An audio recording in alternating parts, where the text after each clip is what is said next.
तो ये हमने इलेक्ट्रोकेमिकल सेल देखा जिसमें आधा रिएक्शन ऑक्सीडेशन होती है, आधी रिएक्शन रिडक्शन होती है। इसको ऑक्सीडेशन हाफ या हाफ सेल रिएक्शन बोलते हैं, इसको रिडक्शन हाफ या हाफ सेल रिएक्शन बोलते हैं। इसके इलेक्ट्रोड पोटेंशियल को ऑक्सीडेशन पोटेंशियल बोलते हैं और राइट साइड वाले को रिडक्शन पोटेंशियल कहा जाता है। Got it?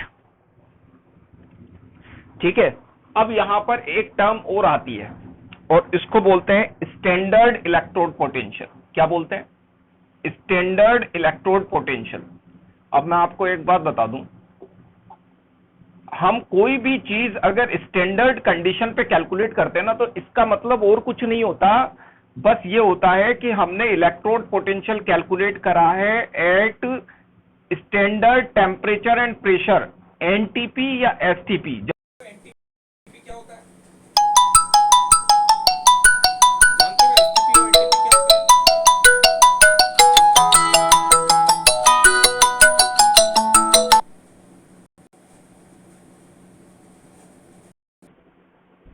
एक मिनट,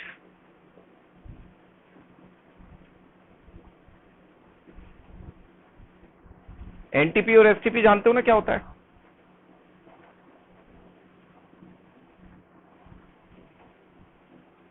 आवाज आ रही है ना? हाँ, तो एनटीपी और एसटीपी जानते हो ना क्या होता है? एनटीपी और एसटीपी होता है स्टैंडर्ड टेम्परेचर एंड प्रेशर। और स्टैंडर्ड टेम्परेचर और प्रेशर कौन सा माना जाता है? टेम्परेचर तो माना जाता है कितना स्टैंडर्ड? 27 डिग्री सेल्सियस या 300 kelvin, isn't it? Standard temperature और प्रेशर। और प्रेशर माना जाता है 1 एटमॉस्फेयर। तो ये कहलाती है स्टैंडर्ड कंडीशन। और स्टैंडर्ड कंडीशन पे जो इलेक्ट्रोड पोटेंशियल कैलकुलेट किया जाएगा उसे बोलेंगे स्टैंडर्ड इलेक्ट्रोड पोटेंशियल। तो स्टैंडर्ड इलेक्ट्रोड पोटेंशियल कोई नई चीज नहीं है। इलेक्ट्रोड पोटेंशियल वही पोटेंशियल है जो हम कैलकुलेट करते हैं, इलेक्ट्रोड पोटेंशियल ही है वो, but it is calculated at a standard temperature and pressure. Got it sir? अब कोई ऐसा तो नहीं है ना यहाँ पर, कोई ऐसा तो नहीं है ना भैया कि जिसको इलेक्ट्रोड पोटेंशियल की डेफिनेशन नहीं आती हो? Anyone raise the hand if you don't know the definition of electrode potential. तो फिर मैं वो बताऊं, अगर किसी को इलेक्ट्रोड पोटेंशियल की डेफिनेशन नहीं आती हो तो बोलो। फिजिक्स में सीखी होगी ना, एवरीवन नोज, सबको आती है ना? इलेक्ट्रोड पोटेंशियल क्या होता है? एवरीवन नोज ना? ना ना ना ना ना, कंफ्यूजन है। चलो देखो, चलो ये भी मैं ही बता देता हूं। देखो, आ जाओ, यहां पर आओ। इलेक्ट्रोड पोटेंशियल इसका जो है वो ऑक्सीडेशन पोटेंशियल का मतलब क्या हुआ सुनना। ये इलेक्ट्रोड इस लिक्विड के अंदर डिप्ड है और ये लिक्विड जो है वो एक लिक्विड है जिसकी वजह से ये इलेक्ट्रोड पे वोल्टेज डेवलप हो जाता है।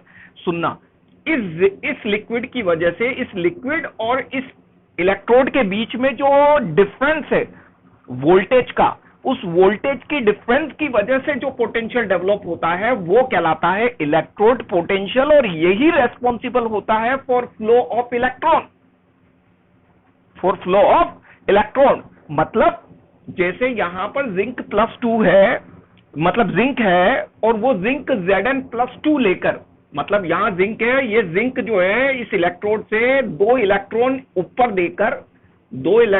देकर और जिंक लिक्विड में आ गया है इन दी फॉर्म ऑफ Zn+2, छोड़कर लिक्विड में आ गया है।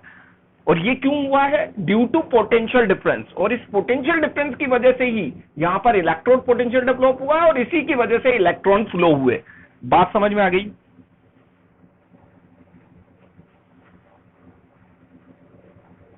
नहीं आई हो तो मेरे पास एक तरीका और है बहुत अच्छा, बड़ा इजी वाला, जो आसानी से समझा देगा आपको और you will able to understand electrode potential. बोलो, क्योंकि बहुत टिपिकल टर्म है, बड़ी मुश्किल से भेजे में घुसती है। It's very important. जब तक ये समझ में नहीं आएगी मैं आगे नहीं बढ़ सकता। बता दूं, आपको पता है कि आप सुनो मेरी बात। आप क्या है, आपने वो देखा है, मान लो आप बाल्टी लेते हो एक, जिसको पूरा भर लेते हो। मान लो ये बड़ी बाल्टी है, इसको आपने पूरा भर लिया लिक्विड को। अब मुझे ये बताओ कि आपने मान लो यहां पर इस जगह पर बीच में इसके होल कर दिया और होल करके यहां लगा दिया पाइप और यहां एक छोटा सा कंटेनर रख दिया। अब मुझे बताओ लिक्विड किधर से किधर आएगा? हाई, जहां पर अमाउंट ज्यादा है उससे कम की तरफ, मतलब जहां अमाउंट नहीं है उसी तरफ आएगा ना लिक्विड। ऐसे फ्लो करेगा ही, करेगा नहीं करेगा?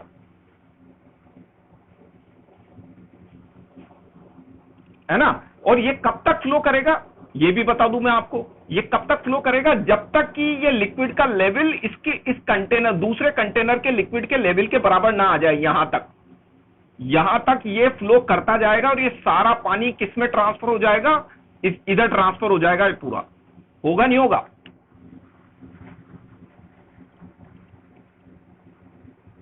अब मुझे एक बात बताओ, ये ट्रांसफर क्यों हुआ? सबको पता है सर, ये भी कोई पूछने की बात है? इट्स वेरी इजी कि यहां पर लेवल हाई था, इसलिए हाई लेवल से लो लेवल की तरफ वाटर फ्लो करता है। तो वो हाई लेवल से लो लेवल की तरफ फ्लो करता है वाटर, इसलिए वो लेवल जब तक इक्वल नहीं हुआ तब तक फ्लो करता रहेगा। ये तो बहुत कॉमन सेंस वाली बात है। तो यहां पर भी सेम प्रोसेस है, यहां पर भी वही प्रोसेस है। यहां पर लेवल का डिफरेंस होता है किसका? वोल्टेज का।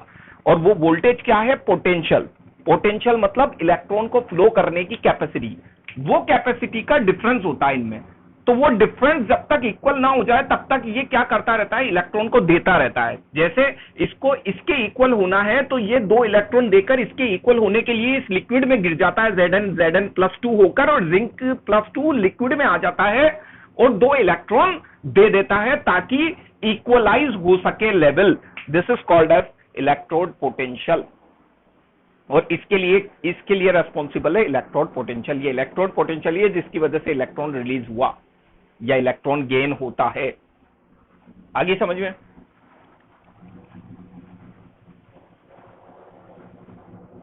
सर पोटेंशियल का इलेक्ट्रॉन से क्या कनेक्शन है? पोटेंशियल का इलेक्ट्रॉन से क्या कनेक्शन है?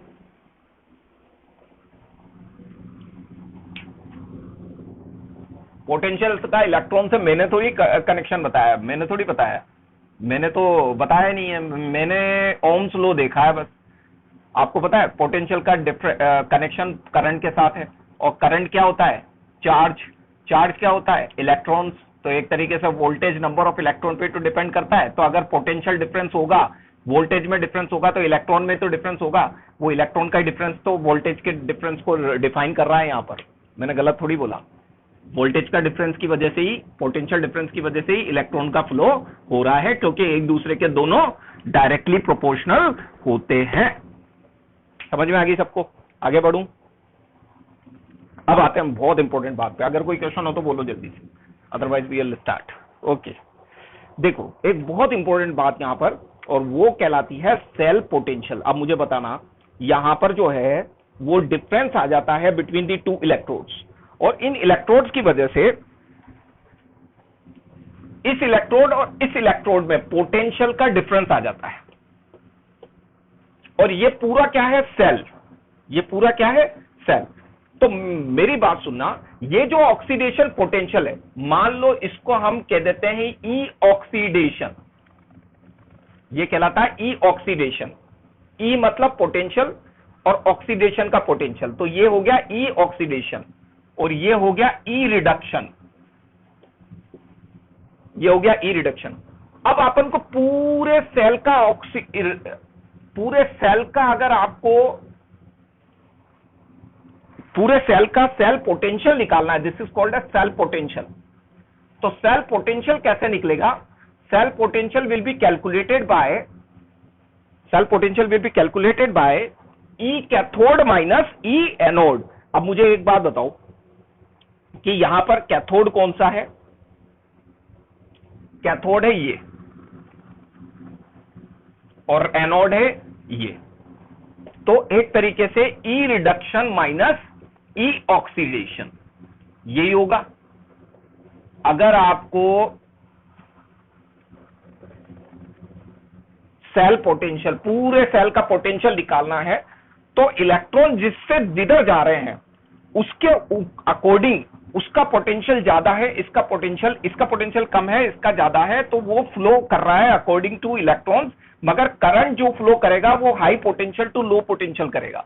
तो करंट फ्लो कर रहा है high potential to low potential. तो ये हाई पोटेंशियल कौन सा है? E reduction minus E oxidation. तो ये डिफरेंस हमें क्या दे देगा, पूरे सेल का पोटेंशियल डिफरेंस हमें ऑब्टेन हो जाएगा, जिसे बोलते हैं सेल पोटेंशियल या potential difference of a cell. अच्छा, पोटेंशियल डिफरेंस को ई से क्यों डिनोट किया, ई से क्यों डिनोट किया? E is here electromotive force. Physics में ईएमएफ पढ़ते हैं हम, और वो ईएमएफ होता है electromotive force.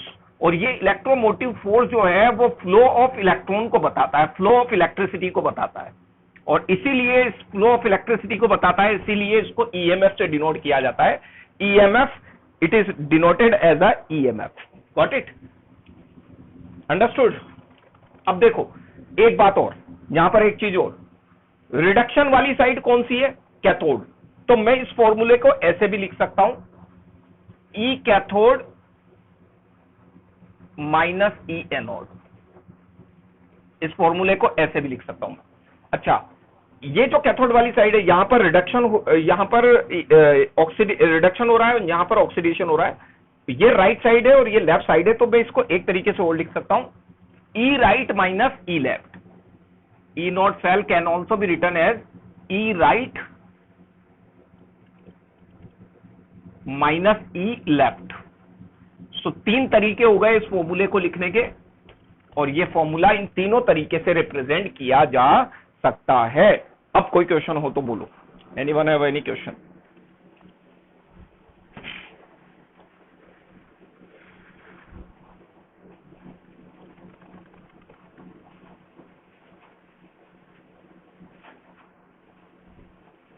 Anyone want to ask anything?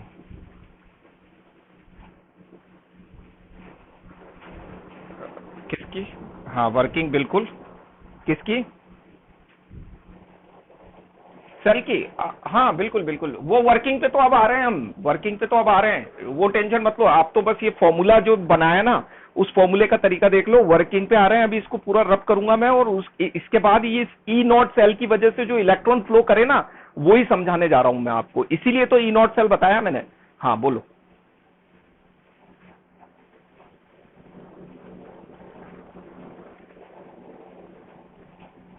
आवाज साफ नहीं आई बेटा, दोबारा बोलो, एक बार और बोलो।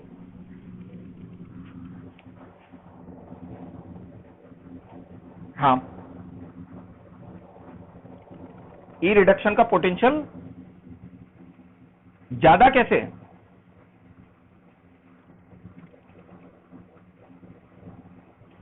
देखो, अरे हाँ, अरे तुम वो मत समझना, ये फ्लो ऑफ इलेक्ट्रॉन से रिलेट मत करो इसको। फ्लो ऑफ इलेक्ट्रॉन का जस्ट उल्टा होता है इलेक्ट्रिसिटी। ये तो इलेक्ट्रॉन का फ्लो का डायरेक्शन है, इलेक्ट्रिसिटी का डायरेक्शन ये है। तो high potential to low potential electricity flow करती है। ये जो फ्लो वाला मेथड बताया ना मैंने, ये मैंने इलेक्ट्रिसिटी का कंसेप्ट बताया है। बात समझ में आ गई?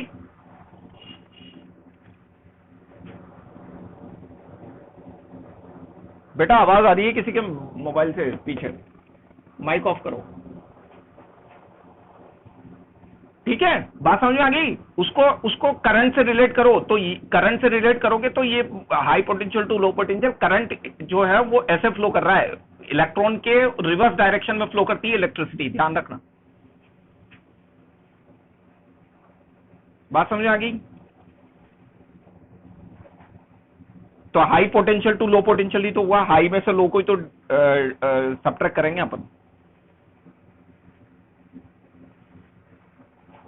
ठीक है, अब देखो, ये ई राइट माइनस ई लेफ्ट हो गया।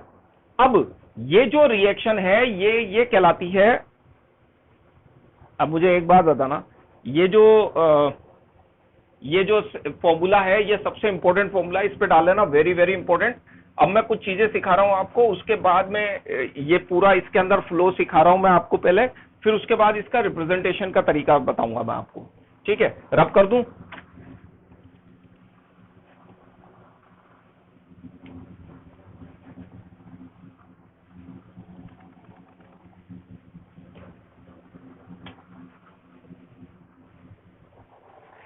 अब देखो भैया, ये इलेक्ट्रॉन यहां से यहां फ्लो करा, और इलेक्ट्रॉन कहां आया?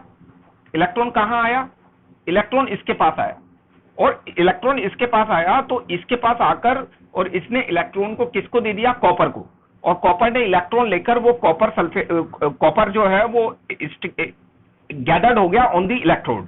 तो कॉपर यहां आ गया, कॉपर ने इलेक्ट्रॉन ले लिया फ्रॉम द सॉल्यूशन, कॉपर +2 जो है वो 2 इलेक्ट्रॉन लेकर इस पे जुड़ जाएगा, जबकि ये जिंक जो है वो सॉल्यूशन में आ जाएगा और ये प्रोसेस चलती रहेगी। और इसकी कंटिन्यूटी को, सर्किट को पूरा करने के लिए सोल्ट ब्रिज इन्वॉल्व होगा। इलेक्ट्रॉन फ्लो जो है वो यहां से चलेगा इलेक्ट्रॉन और यहां पहुंच जाएगा, और फिर वो इलेक्ट्रॉन इस तरीके से रोटेट करता रहेगा, और इस इलेक्ट्रॉन के फ्लो की वजह से इलेक्ट्रिसिटी जनरेट हो, कंटिन्यूअसली फ्लो होगी। इसको बोलते हैं सर्कुलर मोशन और सर्किट कंप्लीट होना। तो salt bridge is responsible to complete a circuit of a cell.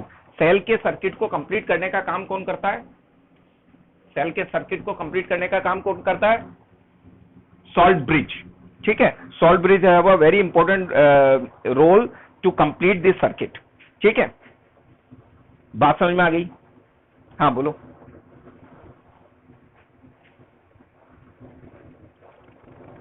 ये कभी तो रुकेगी ना, अरे वो तो रुकेगी, क्योंकि अगर इलेक्ट्रोड्स डिग्रेड हो गए या फिर केमिकल जो कंपोजिशन है उसमें चेंज आ गया तो वो उसके अकॉर्डिंग चेंज होगा।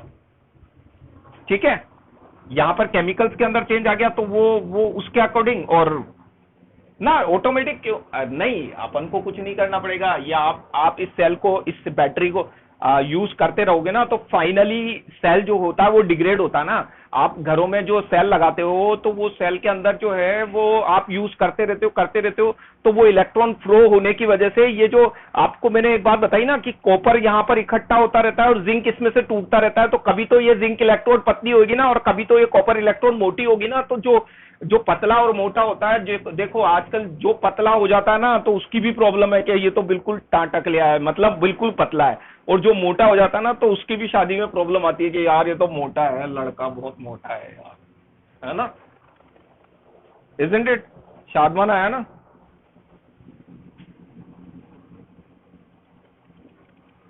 बात समझ में आ गई ना सबको? समझ में आ गई ना बात? वो तो मैंने इसलिए बोला समझ में आ गई ना बात। हाँ कोई बात नहीं ना, श्रीदेवी के साथ होगा। अच्छा कोई बात नहीं, कोई बात नहीं, आना तो मेरे पास ही है, साल तो मेरे साथ ही गुजारना है। ठीक है, चलो अब देखो, आपको है ना, अगर एक बात बताओ, आप मुझे एक चीज का जवाब दो, और वो क्या कि अगर इस पूरे सेल को आपको मैं कोई भी रिएक्शन दे दूं और उसकी सेल बनाने को बोलूं, तो इतना बड़ा सेल बनाना बहुत प्रॉब्लमेटिक है, नहीं? तो इस सेल को बार बार आप बनाओगे तो बड़ी प्रॉब्लमेटिक है। जैसे फॉर एग्जांपल मैं अभी आपको एक तरीका बता रहा हूं, सेल रिएक्शन। मैं सेल रिएक्शन लिख रहा हूं, इस पूरी रिएक्शन की देखना, सेल रिएक्शन में लिख रहा हूं, तो ZnSO4 plus Cu gives Zn plus CuSO4, ये है साहब। ठीक है, सॉरी मैंने उल्टा लिख दिया, Zn plus CuSO4 gives ZnSO4 plus Cu। ठीक है ना, ये रिएक्शन है साहब, ये कंप्लीट रिएक्शन है, इसको बोलते हैं सेल रिएक्शन। इस पूरी सेल की रिएक्शन है ये, तो आपको इस पूरी सेल की रिएक्शन लिखनी है तो आप शॉर्ट में ऐसे लिख दोगे। मगर इस पूरे सेल को अगर आपको कोई बनाने को कहे तो ये तो बहुत मुश्किल है बनाना, बार बार इतना बड़ा सेल बनाने थोड़ी बैठेंगे। तो इसको रिप्रेजेंट करने के लिए एक तरीका निकाला है साइंटिस्टों ने, जिसको बोलते हैं सेल रिप्रेजेंटेशन। और उस सेल रिप्रेजेंटेशन का क्या तरीका है, देखो ये हाफ सेल है, तो ये हाफ सेल को इन्होंने क्या किया, जिंक जो है, आपको पता है जिंक जो है वो किस में कन्वर्ट हो रहा है, ZnSO4 के अंदर, लिक्विड में आ रहा है, एक्वस में आ रहा है। Zn जो है वो ZnSO4 में कन्वर्ट हो रहा है, Zn जो है वो ZnSO4 में कन्वर्ट हो रहा है, ZnSO4 में कन्वर्ट हो रहा है, देख लो। और बीच में क्या है, सॉल्ट ब्रिज, बीच में क्या है, सॉल्ट ब्रिज जो इस सेल को कनेक्ट कर रहा है। और इस तरफ कॉपर जो है, कॉपर सल्फेट जो है वो कॉपर में कन्वर्ट हो रहा है, ये सॉलिड है, ये सॉलिड है। तो ये पूरे सेल को बनाने के बजाय अगर हम पूरे सेल को इस तरीके से रिप्रेजेंट कर दें तो हमें पूरे सेल के बारे में पता लग जाएगा कि भैया इसके अंदर ऑक्सीडेशन किसका हो रहा है, रिडक्शन किसका हो रहा है, कौन सा मेटल है, कौन सा सॉल्यूशन है, कौन सा सॉल्यूशन है और कौन सा मेटल है, ऑक्सीडेशन वाली साइड कौन सी है, रिडक्शन वाली साइड कौन सी है। ये पूरी की पूरी रिप्रेजेंट करने के लिए अपन को पूरा सेल बनाने की जरूरत नहीं है, बल्कि इस तरीके से रिप्रेजेंट कर देंगे तो इसे कहा जाता है cell representation of a complete electrochemical cell. This is called a cell representation. So this is the method to represent a cell. For example, एक एग्जाम्पल लूंगा मैं आपको इसमें, और इसमें एक एग्जाम्पल के थ्रू एक तरीके से और समझाना चाहूंगा मैं, मतलब एक रिएक्शन और दे रहा हूं मैं जिसके थ्रू आप समझा सकते हो। जैसे फॉर एग्जाम्पल मैंने ये रिएक्शन लिख दी, गिव्स CuSO4 प्लस Ag। अब इस पूरे सेल को, पूरा सेल है, उस सेल को आपको सेल रिप्रेजेंटेशन देना है, तो इसको सेल रिप्रेजेंटेशन देना है तो कैसे दोगे, copper converted into CuSO4 salt bridge, AgSO4 converted into Ag, ये एक्वस, ये भी एक्वस, और ये बन गया cell representation for this reaction, cell representation. बात समझ में आ गई? सेल रिप्रेजेंटेशन बना सकते हो, अब सेल रिप्रेजेंटेशन दे सकते हो सब। कोई दिक्कत, कोई क्वेश्चन हो इसमें तो पूछो। मतलब आपको रिएक्शन दे दी जाएगी, फिर उसको आपको सेल के फॉर्म में रिप्रेजेंट करना पड़ेगा। तो उस सेल रिप्रेजेंटेशन का तरीका यह है कि सेल रिप्रेजेंटेशन का एक फॉर्मूला है। फॉर्मूला क्या है कि सेल रिप्रेजेंटेशन को कैसे रिप्रेजेंट किया जाता है सेल को, देखो मैं बता रहा हूं। ये कहलाता है ऑक्सीडेशन हाफ, और ये कहलाता है रिडक्शन हाफ। बस ऐसे कैसे इसको रिप्रेजेंट करते हैं, और बीच में होता है salt bridge. This is the method to represent a cell, that's all. This is called a method to represent a electrochemical cell. Understood? Any question? अगर हो गया हो तो फिर हम E right minus E left पे न्यूमेरिकल करने के लिए रेडी हैं हमारे फॉर्मूले पे। तो अगर रेडी हो तो हम न्यूमेरिकल ले लेते हैं। किसका? सॉल्ट ब्रिज का। अरे सॉल्ट ब्रिज के तो बहुत सारे काम है, अभी रुक जाओ, इसके बारे में तो बहुत डीप में पढ़ना है अपन को, इसको थोड़ी छोड़ना है। इस पे तो क्वेश्चन आता है बोर्ड में, the question will be asked in a board examination, salt bridge. तो सॉल्ट ब्रिज तो पूरा पढ़ना है अपन को। पहले तो ये बताऊंगा मैं आपको कि सॉल्ट ब्रिज बनता किससे किससे। इसके अंदर KCl, NaCl, इलेक्ट्रोलाइट्स लेते हैं अपन, सॉल्ट लेते हैं जो इस आयंस को फ्लो करवाते हैं, वो जो इलेक्ट्रॉन्स को फ्लो कराने में मदद करते हैं ना, वो सॉल्ट इस ट्यूब के अंदर भरे जाते हैं, which is called a salt bridge. ऐसे थोड़ी बन जाता है सॉल्ट ब्रिज। और एक लिक्विड भी लेते हैं जिसको बोलते हैं अगार अगार, तो वो लेकर फिर इस सॉल्ट ब्रिज को पूरा बनाते हैं, और फिर बनाकर फिर इसको यूज करते हैं। तो ऐसे नहीं, वो तो पूरा करना पड़ेगा, हमें पूरा पढ़ेंगे इसको। Got it? अगले लेक्चर इसी का ही है, सॉल्ट ब्रिज का ही, डरो मत। उसके बाद नेक्स्ट इक्वेशन पे पहुंचेंगे हम।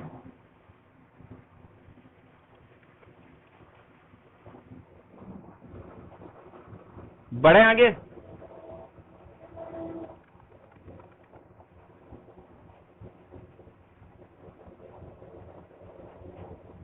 श्योर।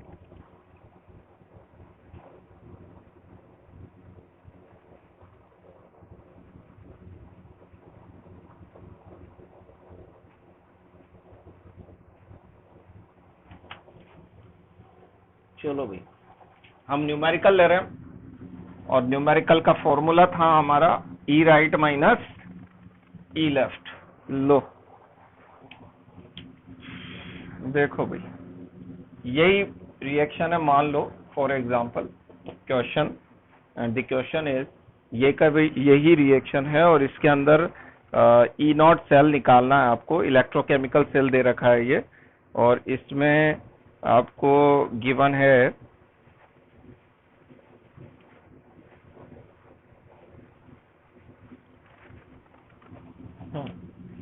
आपको, मान लो ये दे रखा है zinc plus copper sulphate gives zinc sulphate plus copper, और आपको यहां दे रखा है जिंक Zn प्लस 2। इस तरीके से रिप्रेजेंट किया जाएगा भाई। इलेक्ट्रोड पोटेंशियल जो होगा ना, ये ई नॉट जो होगा वो जिंक +2 का ऐसे रिप्रेजेंट किया जाएगा। तो मान लो ये दे रखा है minus, that is given left side वाला, एंड लेफ्ट साइड वाला इज गिवन -0.744, और ई नॉट कॉपर का दे रखा है यहाँ पर ऐसे रिप्रेजेंट किया जाएगा, और इसका दे रखा है -0.44 वोल्ट। वोल्टेज में होगा ये। Calculate E not cell, calculate करो ई नॉट सेल। अब मेरी बात सुनो सर, आपने ये वैल्यू फिक्स दी है तो इसकी कोई इंपॉर्टेंस?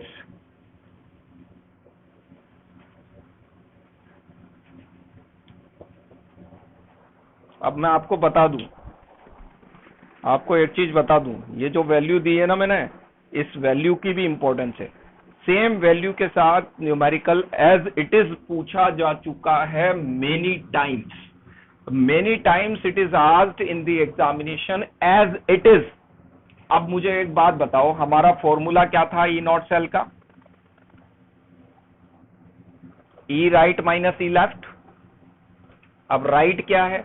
राइट है आपका रिडक्शन, तो रिडक्शन वाला ये रहा -0.44, माइनस राइट साइड वाला क्या है -0.744। सर इतना इजी भी आ जाता है क्या सर? बिल्कुल आ जाता है, इसमें कोई शक नहीं है कि this question is asked, already asked many times. 0.30 volt is the answer. हाँ, अब क्वेश्चन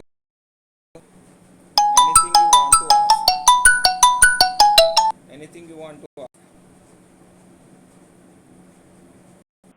हाँ बोलो, anything you want to ask?